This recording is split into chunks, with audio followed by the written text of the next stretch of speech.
What up, what up, what up, what up? It's your boy, the Options Boss. Just here making my second video today. Figured I'd walk you guys through the basics of call options and put options on Robinhood. Just showing you guys what I do, how I make money. And if anybody could pick up anything from it, then great. So I'll pull up a company on my phone. We'll go with SPY for now. And when you look at SPY, trade options.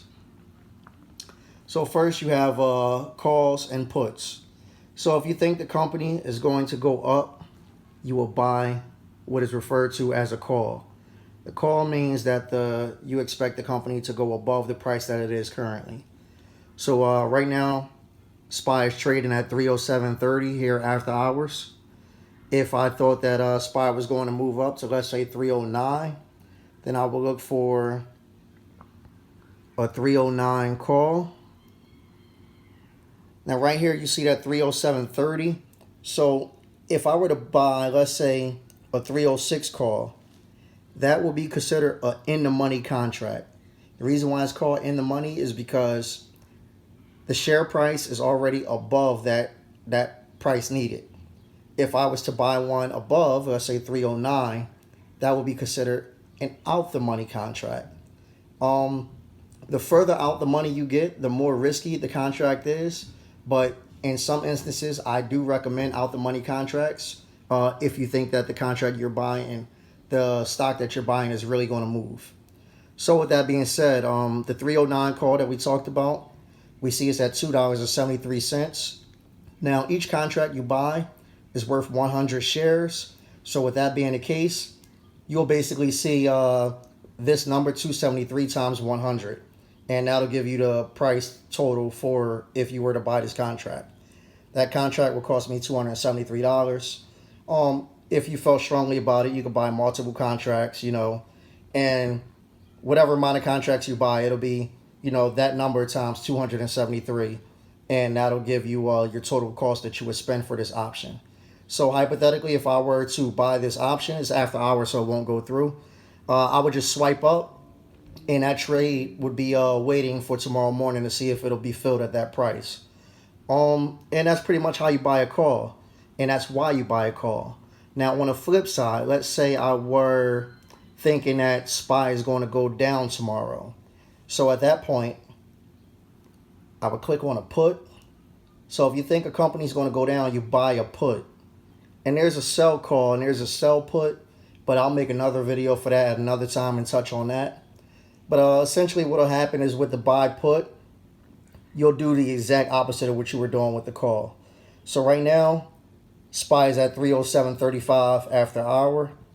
If I were to buy it in the money contract, that contract would be higher than the strike price for a put.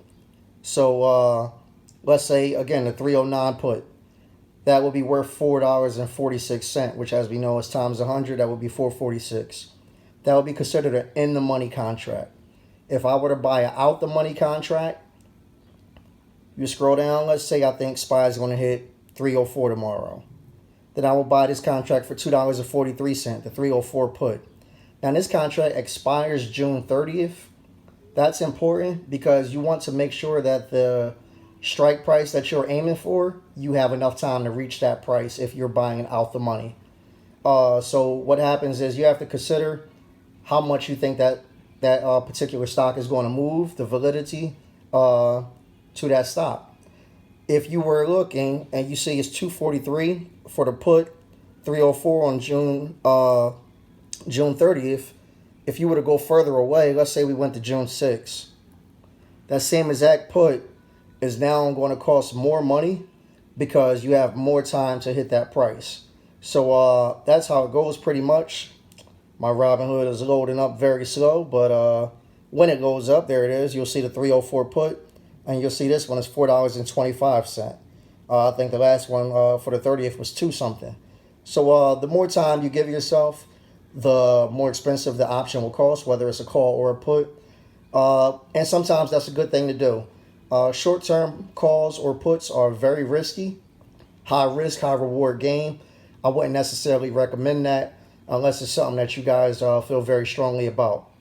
But that being the case, that's essentially how you buy calls, how you buy puts, and that's basically that. So yeah, guys, this is the Options Boss, just explaining options to you guys. Video 2. I hope you enjoyed it. If you did, hit the like button. Definitely subscribe to the channel. There'll be more content to come. Options Boss, I'm gonna holler at y'all.